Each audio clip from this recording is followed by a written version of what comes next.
السلام علیکم ورحمۃ اللہ وبرکاتہ۔ امید ہے آپ سب خیریت سے ہوں گے۔ بحیثیت ایک پاکستانی ہم سب کسی نہ کسی کو اپنا لیڈر مانتے ہیں۔ موجودہ مطلب میں سیاست دانوں کی بات کروں، سیاست دانوں میں ہم کسی نہ کسی کو اپنا لیڈر مانتے ہیں۔ جیسے کوئی عمران خان کو اپنا لیڈر مانتا ہے، کوئی مولانا فضل الرحمان کو اپنا لیڈر مانتا ہے، کوئی نواز شریف کو، کوئی شہباز شریف کو، کوئی زرداری کو، کسی نہ کسی کو ہم اپنا لیڈر مانتے ہیں۔ صرف ہماری ذاتی پسند ناپسند بھی ہو سکتی ہے، یا کسی کوالٹی کی وجہ سے ہم کسی کو لیڈر مانتے ہیں۔ تو کبھی بھی میں نے، آپ نے، ہم سب نے کبھی کسی سے، اپنے لیڈر سے کسی نے پوچھا ہو کہ آپ جب اقتدار میں آئے تھے، آپ سب سے پہلی بات تو ہے کہ کوئی بھی پولیٹیشین اقتدار میں آتا کیوں ہے؟ وہ ظاہر سی بات ہے، مسائل کے حل کے لیے آتا ہے، عوام کو سہولیات دینے کے لیے آتا ہے، ملک میں بہتری کے لیے آتا ہے۔ تو ہمارا یہ سوال تو بنتا ہے نا اپنے اپنے لیڈران سے کہ آپ جب اقتدار میں آئے، یا آپ کے اقتدار میں آنے کے بعد، یا آپ کے اقتدار میں رہنے سے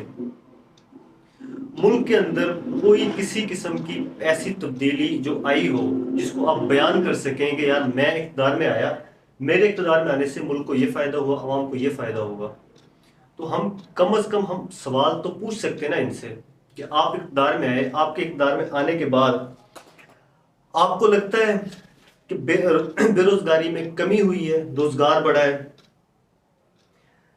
انفراسٹرکچر ڈیولپ ہوا ہے، مہنگائی میں کمی آئی ہے، اسٹاک مارکیٹ میں بہتری آئی ہو، روپے کی قدر بڑھی ہو، ڈالر نیچے آیا ہو، انصاف کے نظام میں بہتری آئی ہو، کرپشن کا خاتمہ ہوا ہو، جاگیردارانہ نظام ختم ہوا ہو، بجلی کی لوڈ شیڈنگ، گیس کی لوڈ شیڈنگ میں کمی آئی ہو، سندھ بلوچستان میں پانی کا مسئلہ حل ہوا ہو، دہشت گردی ختم ہوئی ہو، سود کا نظام ختم ہوا ہو، ٹرانسپورٹ کے نظام میں کوئی نہ کوئی تھوڑی بہت بہتری آپ لے کے آئے ہو، تعلیمی معیار کو آپ نے بہتر کیا ہو، اداروں کی کارکردگی کو، اداروں کی ایفیشنسی کو آپ نے بڑھایا ہو،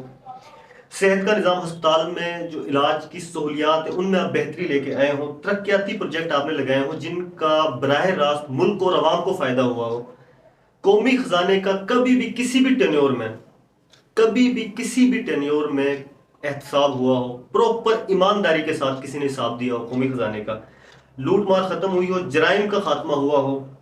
اسلامی نظام رائج کرنے کے لیے آپ نے کتنی کوشش کی ہو،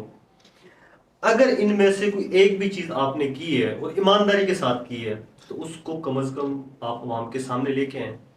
اب یہاں پہ ہوتا کیا ہے؟ ہوتا یہ ہے کہ آپ باہر سے قرض لیتے ہیں، مثال کے طور پہ آپ نے $1 ملین قرضہ لے لیا، اس میں سے آپ نے $10 لگا دیے پاکستان کے اوپر اور باقی سارا کھا گئے آپ خود۔ اب جو آپ نے $10 لگائے پاکستان کے اوپر، آپ یہ گناتے ہیں کہ جی ہم نے دیکھیں یہ ترقیاتی پروجیکٹ بنائے، یہ روڈ بنائے، سڑک بنائی، ہاسپٹل بنائے، یہ کام ہم نے کیا ہے، تو آپ نے یہ کام جو کیا ہے یہ پاکستان کی کوئی نہ کوئی چیز گروی رکھ کے کیا ہے، کیونکہ باہر سے جب بھی قرض ملے گا تو آپ کو کوئی نہ کوئی چیز تو گروی رکھنی پڑے گی نا۔ آپ کا مینار پاکستان گروی ہے، آپ کا موٹر وے گروی ہے،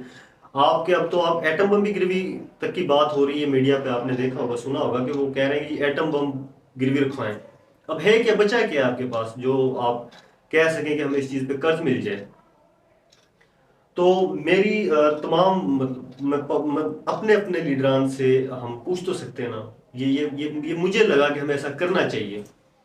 تاکہ ہمیں پتہ چل سکے کہ کون اقتدار میں آیا، تو یا پھر ایک ہم ایسا کریں، یہ میری سجیشن ہے towards government, towards whole public, کہ میں اور آپ میں سجیشن دیتا ہوں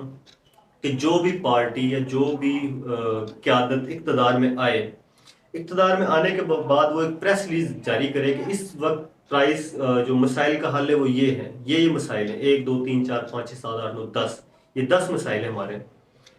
اب ہمارا ٹینیور ختم ہو گیا تو پھر وہی آپ دکھائیں کہ ہم نے اپنے 3.5 سالہ 5 سالہ 4 سالہ دور حکومت میں مسائل کو اس حد تک کم کیا ہے۔ اگر آپ ایمانداری سے کام کرتے ہیں، اگر آپ کو لگتا ہے ملک کا بھلا کرتے ہیں، آپ اقتدار میں آئیں تو صرف اور صرف ملک اور پاکستان کی خدمت کے لیے آئیں، تو یہ تو آپ کم از کم کر ہی سکتے ہیں نا۔